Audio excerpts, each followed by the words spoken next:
Hello dear students, welcome to cost accounting class. Today's topic is scope of cost accounting. ಪ್ರಿಯ ವಿದ್ಯಾರ್ಥಿಗಳೇ, ನಿಮಗೆ cost accounting ತರಗತಿಗೆ ಸುಸ್ವಾಗತ. ಇವತ್ತಿನ topic ಬಂದ್ಬಿಟ್ಟು scope of cost accounting. So scope of cost accounting, it means what exactly V study in the cost accounting. So the scope of cost accounting is wide. It covers the following aspects. Scope of cost accounting ಅಂದರೆ ನಾವು cost ಅಕೌಂಟಿಂಗ್ನಲ್ಲಿ ಎಕ್ಸಾಕ್ಟಾಗಿ ಏನು study ಮಾಡ್ತಾ ಇದ್ದೀವಿ, ಏನನ್ನು ತಿಳ್ಕೊಳ್ತಾ ಇದ್ದೀವಿ ಅಂತಕ್ಕಂಥದ್ದಾಗಿದೆ. ಇದು scope of cost accounting ಅಂತಕ್ಕಂಥದ್ದು ತುಂಬ ವೈಡಲ್ಲಿರ್ತಕ್ಕಂಥ ಒಂದು ವಿಷಯ ಆಗಿದೆ. ಸೊ ಇದು ನಮಗೆ ಫಾಲೋವಿಂಗ್ ಪಾಯಿಂಟ್ಸ್ನಲ್ಲಿ ಕವರ್ಸ್ ಮಾಡ್ತೀವಿ. The first point is techniques and process of the costing. Techniques of costing, it involves the two steps. One is classification of the cost according to various elements. The second one is allocation of apportionment of expenses which cannot be directly charged to the production. The mainly cost, it involves the two techniques. One is the classification of cost according to the various elements. In that technique, we allocate the cost on the various elements as are headwise. For example, expenses relating to the factory, it's record on the factory overhead, and expenses relating to the office, for example, rent paid, commission paid, and other expenses. These are relating to the office expenses, so we record on the office overhead. So that's why in that it's the technique of the cost accounting. The second step is allocation of apportionment of expenses which cannot be directly charged to the production. In cost accounting, the expenses allocation to the indirect or the elements wise or the heads wise. These are the main two techniques it involved in the cost accounting. Cost ಅಕೌಂಟಿಂಗ್ಸ್ನಲ್ಲಿ ನಾವು ಮೇನಲ್ಲಿ ಎರಡು ರೀತಿ ಟೆಕ್ನಿಕ್ಸನ್ನು ನೋಡ್ತಾ ಬರ್ತೀವಿ. ಒಂದು collection of cost according to various elements. ಇಲ್ಲಿ ನಾವು ಕಾಸ್ಟನ್ನು ಕಲೆಕ್ಷನ್ ಮಾಡಬೇಕಾದ್ರೆ ಬೇರೆ ಬೇರೆ ಎಲಿಮೆಂಟ್ಸ್ ವೈಸಲ್ಲಿ ಮಾಡ್ತಾ ಬರ್ತೀವಿ. ಫಾರ್ ಎಕ್ಸಾಂಪಲ್, ನಮ್ಗೆ ಆಫೀಸ್ ರಿಲೇಟೆಡ್ ಇರ್ಬೋದು, ಫ್ಯಾಕ್ಟ್ರಿ ರಿಲೇಟೆಡ್ ಇರ್ಬೋದು, ಸೆಲ್ಲಿಂಗ್ ಆ್ಯಂಡ್ ಡಿಸ್ಟ್ರಿಬ್ಯೂಷನ್ ರಿಲೇಟೆಡ್ ಇರ್ಬೋದು.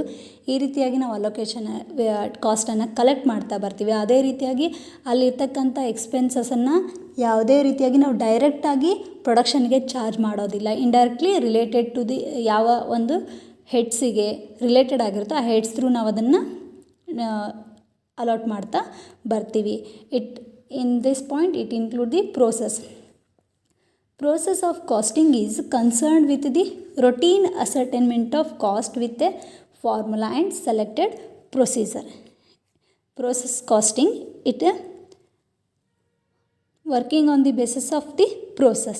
For example, in a manufacturing department, a manufacturer one type of goods, it dividing the three process. For example, ಇಲ್ಲಿ ನಮಗೆ ಆಯಿಲ್ ಇಂಡಸ್ಟ್ರಿ ಇದೆ ಅಂತಂದರೆ ಅಲ್ಲಿ ನಾವು 3 ಪ್ರೋಸೆಸ್ ಬೇಸ್ ಮೇಲೆ ಆಯಿಲ್ ಇಂಡಸ್ಟ್ರಿನ ಮಾಡ್ತಾ ಹೋಗ್ತೀವಿ.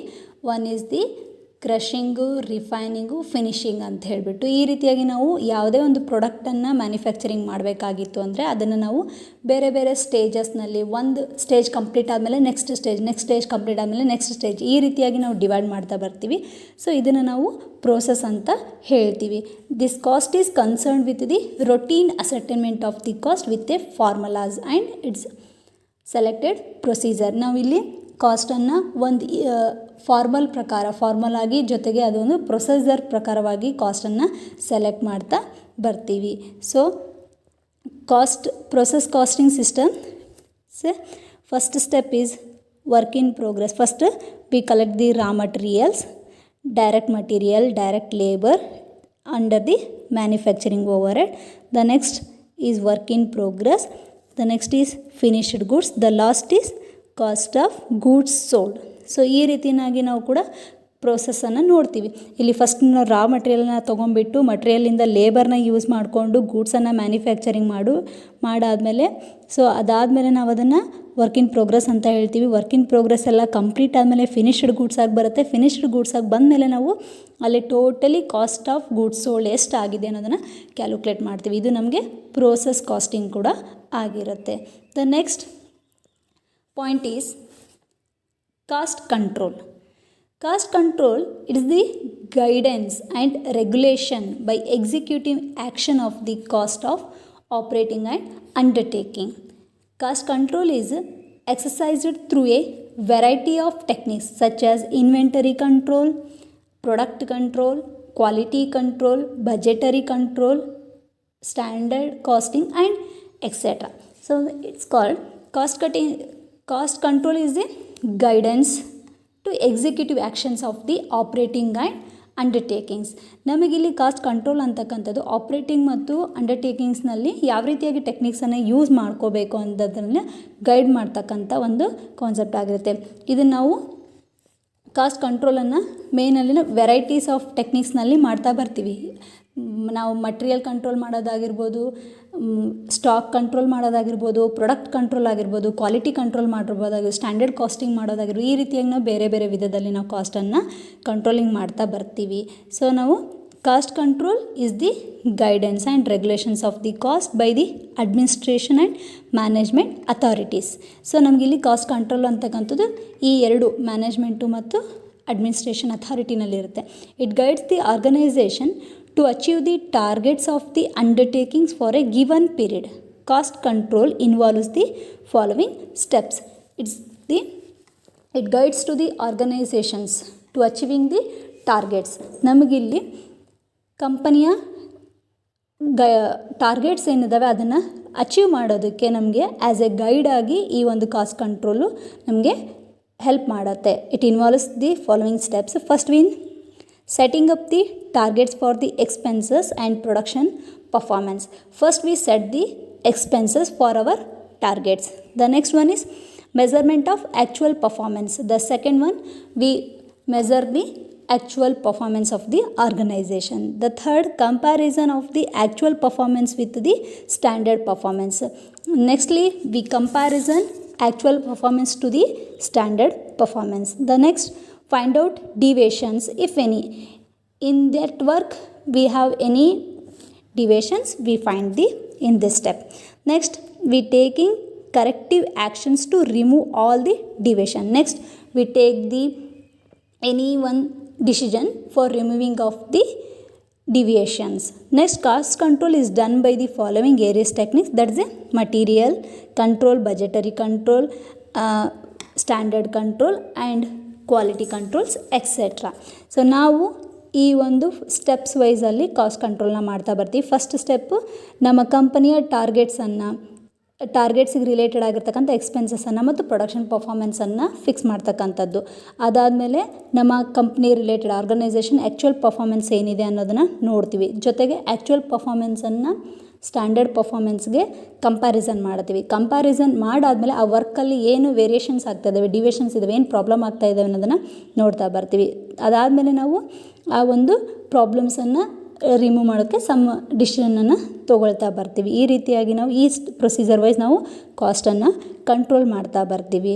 ಸೊ ಆ ಒಂದು ಕಾಸ್ಟ್ ಕಂಟ್ರೋಲು ಬೇರೆ ಬೇರೆ ಆಗಿರ್ತಕ್ಕಂಥ ಟೆಕ್ನಿಕ್ಸನ್ನು ಇನ್ವಾಲ್ವ್ ಆಗಿದೆ. ನಿಮ್ಗೆ ಆಗಲೇ ನಾನು ಹೇಳಿರೋ ಹಾಗೆ ಬಜೆಟರಿ ಕಂಟ್ರೋಲ್ ಮಾಡೋದಾಗಿರ್ಬೋದು, ಮಟೀರಿಯಲ್ ಕಂಟ್ರೋಲ್ ಮಾಡೋದಾಗಿರ್ಬೋದು, ಸ್ಟ್ಯಾಂಡರ್ಡ್ ಕಾಸ್ಟಿಂಗ್ ಕಂಟ್ರೋಲ್ ಮಾಡೋದಾಗಿರ್ಬೋದು, ಅಥವಾ ಕ್ವಾಲಿಟಿ ಕಂಟ್ರೋಲ್ ಮಾಡೋದಾಗಿರ್ಬೋದು. ಈ ರೀತಿಯಾಗಿ ನಾವು ಕಾಸ್ಟನ್ನು ಈ ಟೆಕ್ನಿಕ್ಸ್ ಬೇಸ್ ಮೇಲೆ ಕಂಟ್ರೋಲ್ ಮಾಡ್ತಾ ಬರ್ತೀವಿ. The next one is ascertainment of cost. The space of cost accounting comprises cost assessment. Firstly, cost assessment means determining the cost incurred in producing any product. So it means determining cost for the product, producing the product. The cost assignment, it includes the collection of expenses, analysis of expenses, measurement of production, and its following ways. One is achieving based costing, unit costing, job costing, batch costing, contract costing, process costing, operation costing, composite costing and departmental costing etcetera. So ನಮಗೆ ಇಲ್ಲಿ cost assignment ಅಂತಕ್ಕಂಥದ್ದು ನಮಗೆ ಒಂದು producing, ನಾವು ಯಾವುದಾದ್ರೂ ಒಂದು ಪ್ರಾಡಕ್ಟನ್ನು produce ಮಾಡಬೇಕಾದ್ರೆ ಎಷ್ಟು ಎಕ್ಸ್ಪೆನ್ಸಸ್ ಆಗುತ್ತೆ, ಎಷ್ಟು ಕಾಸ್ಟ್ ನಮ್ಗೆ ಇನ್ಕರ್ಡ್ ಆಗುತ್ತೆ ಅಂದರೆ ಕ್ಯಾಲ್ಕುಲೇಟ್ ಮಾಡ್ತಕ್ಕಂಥ ಅಥವಾ ಡಿಟರ್ಮೈನ್ ಮಾಡ್ತಕ್ಕಂಥದ್ದಕ್ಕೆ ನಾವು ಕಾಸ್ಟ್ ಅಸರ್ಟೈನ್ಮೆಂಟ್ ಅಂತ ಹೇಳ್ತೀವಿ. ಇದು ನಮಗೆ ದ ಕಾಸ್ಟ್ ಅಟೈನ್ಮೆಂಟ್ ಇನ್ಕ್ಲೂಡ್ಸ್, ಅದರಲ್ಲಿ ನಮಗೆ ಕಲೆಕ್ಷನ್ ಆಫ್ ಎಕ್ಸ್ಪೆನ್ಸಸ್ ಇನ್ಕ್ಲೂಡ್ ಆಗಿರುತ್ತೆ, ಜೊತೆಗೆ ಅನಲೈಸಿಸ್ ಆಫ್ ಎಕ್ಸ್ಪೆನ್ಸಸ್. ಸೊ ಎಷ್ಟು ಎಕ್ಸ್ಪೆನ್ಸಸ್ ಆಗುತ್ತೆ, ಹಾಗೆ ಅದನ್ನು ಯಾವ ರೀತಿಯಾಗಿ ನಾವು ಡಿವೈಡ್ ಮಾಡಬೇಕು, ಮತ್ತು ಮೆಜರ್ಮೆಂಟ್ ಆಫ್ ಪ್ರೊಡಕ್ಷನನ್ನು ನಾವು ಮೆಜರ್ ಮಾಡೋದಾಗಿರ್ಬೋದು. ಈ ರೀತಿಯೊಂದು ಟೆಕ್ನಿಕ್ಸು ಅಥವಾ ಅದರಲ್ಲಿ ಇನ್ವಾಲ್ವ್ ಆಗಿರುತ್ತೆ. So the cost may be ascertained by the following ways. ನಾವು ಈ ರೀತಿಯಾಗಿ ಕಾಸ್ಟನ್ನು ಅಸರ್ಟೈನ್ ಮಾಡ್ತಾ ಬರ್ತೀವಿ. ಆ್ಯಕ್ಟಿವಿಟಿ ಬೇಸ್ಡ್ ಕಾಸ್ಟಿಂಗ್, ಸೊ ಕಂಪನಿಯ ಆ್ಯಕ್ಟಿವಿಟಿ ಬೇಸ್ ಮೇಲೆ ಕಾಸ್ಟನ್ನು ಮಾಡ್ತಕ್ಕಂಥದ್ದು, ಯೂನಿಟ್ ಬೇಸ್ ಮೇಲೆ ಮಾಡ್ತಕ್ಕಂಥದ್ದು, ಜಾಬ್ ಬೇಸ್ ಮೇಲೆ ಮಾಡ್ತಕ್ಕಂಥದ್ದು, batch, contract, process, operation, composite, departmental base ಮೇಲೆಲ್ಲ ನಾವು ಕಾಸ್ಟನ್ನು ಅಸರ್ಟೈನ್ ಮಾಡ್ತಾ ಬರ್ತೀವಿ. ಅಂದರೆ ನಾವು ಪ್ರೊಡ್ಯೂಸ್ ಮಾಡ್ತಕ್ಕಂಥ ಪ್ರಾಡಕ್ಟಿಗೆ ಎಷ್ಟು ಕಾಸ್ಟ್ ಆಗ್ತಾ ಇದೆ ಅನ್ನೋದನ್ನು ನಾವಿಲ್ಲಿ ಕಂಡುಹಿಡಿತಾ ಇದ್ದೀವಿ. The next is cost audit. It is nothing but verification of correction of the cost accounts and the adherences to the cost accounting plan. Thereby, cost audit highlights the shortcoming inherent in the cost accounting system. So, cost accounting means correction of the cost accounts and the cost accounting plans. It highlights the shortcomings inherent in the cost accounting system. Cost accounting audit ಅಂತಂದರೆ ಇಲ್ಲಿ ನಮ್ಮ cost audit ಅಂತಂದರೆ ನಮಗೆ cost account related ಏನೇನು correction ಇದ್ದಾವೆ ಅಂತಕ್ಕಂಥದ್ದನ್ನು verify ಮಾಡ್ತಕ್ಕಂಥದ್ದು. ಮತ್ತು ಈ ಒಂದು ಕಾಸ್ಟ್ ಅಡಿಟ್ ನಮಗೆ ಶಾರ್ಟ್ ಕಮಿಂಗ್ ಏನಿದ್ದಾವೆ, ಎಷ್ಟು ಕಾಸ್ಟ್ ಆಗಿದೆ, ಎಷ್ಟು ಎಕ್ಸ್ಪೆಂಡಿಚರ್ಸ್ ಆಗಿದೆ, ಕಾಸ್ಟ್ ಅಕೌಂಟಿಂಗ್ ಸಿಸ್ಟಮ್ ಏನಿದೆ ಅನ್ನೋದನ್ನು ನಮಗೆ ಇಲ್ಲಿ ಎಕ್ಸ್ಪ್ಲೇನ್ ಮಾಡ್ತಕ್ಕಂಥದ್ದು. ಇದನ್ನು ನಾವು ಕಾಸ್ಟ್ ಅಡಿಟ್ ಅಂತ ಕೂಡ ಹೇಳ್ತೀವಿ. The next one is budgetary control. Budgetary control is the process of establishment of budgets relating to various activities and comparing the budgeted figures with the actual performance for arriving at deviations, if any. Accordingly, there cannot be budgetary control without budgets. Budgetary control is a system which uses budgets as a means of planning and controlling. So, the budgeting process, it involves the preparation of a budget, comparison of budgets and actual expenditure and incomes, planning and coordination for the control, etc. Therefore, the budget control is an overall blueprint of a comprehensive plan of the operations and actions expressed in the financial terms. ಇಲ್ಲಿ ನಮಗೆ budgetary control ಅಂತಕ್ಕಂಥದ್ದು ಬಜೆಟಿಗೆ ಸಂಬಂಧಪಟ್ಟಿರ್ತಕ್ಕಂಥ plan ಮಾಡೋದಾಗಿರ್ಬೋದು, comparison ಮಾಡೋದಾಗಿರ್ಬೋದು, ಮತ್ತು actually expenditure ಇನ್ಕಮ್ಸನ್ನು ನಾವು plan ಮಾಡೋದಾಗಿರ್ಬೋದು, ಮತ್ತು ಬೇರೆ ಬೇರೆ ಬಜೆಟ್ ಕಂಟ್ರೋಲ್ ನಡುವೆ ಕೋರ್ಡಿನೇಷನ್ ಮಾಡೋದಾಗಿರ್ಬೋದು, ಇವೆಲ್ಲವನ್ನು ಇನ್ಕ್ಲೂಡ್ ಆಗಿರ್ತಕ್ಕಂಥ ಬಜೆಟಿಗೆ ನಾವು ಬಜೆಟರಿ ಕಂಟ್ರೋಲ್ ಅಂತ ಹೇಳ್ತೀವಿ. ಇದು ನಮಗೆ ಒಂದು ಕಂಪ್ಲೀಟ್ ಬ್ಲೂ ಪ್ರಿಂಟ್ ಇದ್ದಾಗೆ. ನಮಗೆ ಬೇರೆ ಬೇರೆ ರೀತಿಯ ಈಗ plan of the operations and actions expressed in the financial terms, ನಮಗೆ ಆ ಒಂದು ಕಾಸ್ಟಿಗೆ ಸಂಬಂಧಪಟ್ಟಂತೆ ನಾವು ಯಾವ ರೀತಿಯಾಗಿ ಪ್ಲ್ಯಾನ್ ಮಾಡ್ತಾ ಇದ್ದೀವಿ, ಯಾವ ರೀತಿ ಆ್ಯಕ್ಷನ್ಸನ್ನು ತೊಗೊಳ್ತಾ ಇದ್ದೀವಿ, ಯಾವ ರೀತಿಯ ನಾವು ಎಕ್ಸ್ಪೆನ್ಸಸ್ ಇನ್ಕಮ್ಸನ್ನು ಇನ್ಕರ್ಡ್ ಮಾಡ್ತಾ ಇದ್ದೀವಿ ಅಂತಕ್ಕಂಥದ್ದು ಕಂಪ್ಲೀಟ್ ಅದರ ಒಂದು ಆ್ಯಕ್ಟಿವಿಟೀಸನ್ನು ಬ್ಲೂ ಪ್ರಿಂಟ್ ಆಗಿರುತ್ತೆ. ಹಾಗಾಗಿ ನಾವು ಇದನ್ನು ಬಜೆಟರಿ ಕಂಟ್ರೋಲ್ ಅಂತ ಹೇಳ್ತೀವಿ. The next last one is presentation, cost presentation.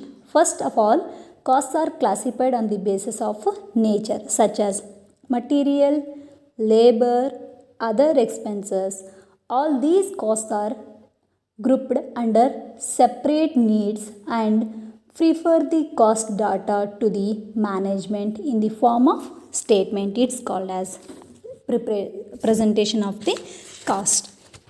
So, in the cost accounts, we classified the cost on the basis of the or nature of the cost. For example, classified the cost on headwise: factory, administration, selling and distribution, overheads. That's why we in that types we divide the cost on the basis of the natures, and we prepare the cost sheet in systematic way, and we present that information to the management in a statement. It's called the cost presentation. ನಾವಿಲ್ಲಿ ಕಾಸ್ಟನ್ನು firstly classified ಮಾಡ್ತಾ ಬರ್ತೀವಿ on the basis of the nature. ನಮಗೆ ಆ ಒಂದು cost ಯಾವ related ಆಗಿದೆ, for example material ಇದೆನೋ, labour ಇದೆನೋ, ಅಥವಾ ಬೇರೆ ಅದರ್ ಓವರ್ ಹೆಡ್ಸ್ ಇದೆನೋ. ಓವರ್ ಹೆಡ್ಸ್ ಅಂದರೆ ಫ್ಯಾಕ್ಟ್ರಿ ಆಗಿರ್ಬೋದು, ಆಫೀಸ್ ಆಗಿರ್ಬೋದು, ಸೆಲ್ಲಿಂಗ್ ಆ್ಯಂಡ್ ಡಿಸ್ಟ್ರಿಬ್ಯೂಷನ್ ಆಗಿರ್ಬೋದು. ಆ ರೀತಿಯಲ್ಲಿ ನಮಗೆ ಯಾವ ಒಂದು ಓವರ್ ಹೆಡ್ಸಿಗೆ ಸಂಬಂಧಪಟ್ಟಿದೆ ಆ ರೀತಿಯಲ್ಲಿ ನಾವು ಕಾಸ್ಟನ್ನು ಡಿವೈಡ್ ಮಾಡ್ತಾ ಬರ್ತೀವಿ. ಒಂದು ಜೊತೆಗೆ ಆ ಎಲ್ಲ ಕಾಸ್ಟನ್ನು ಒಂದು ಗ್ರೂಪ್ನಲ್ಲಿ ನಾವು ಸಪ್ರೇಟಾಗಿ ಬರಿತಾ ಬರ್ತೀವಿ.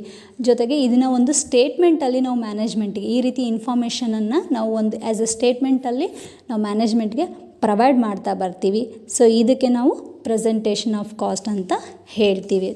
These all points is include in the scope of cost accounting. ಇಷ್ಟು ನಮಗೆ ಸ್ಕೋಪ್ ಆಫ್ ಕಾಸ್ಟ್ ಅಕೌಂಟಿಂಗಲ್ಲಿ ಮೇನಲ್ಲಿ ನಾವು ಇಷ್ಟು ಪಾಯಿಂಟ್ಸನ್ನು ತಿಳ್ಕೊಳ್ತಿದ್ದೀವಿ. So thank you.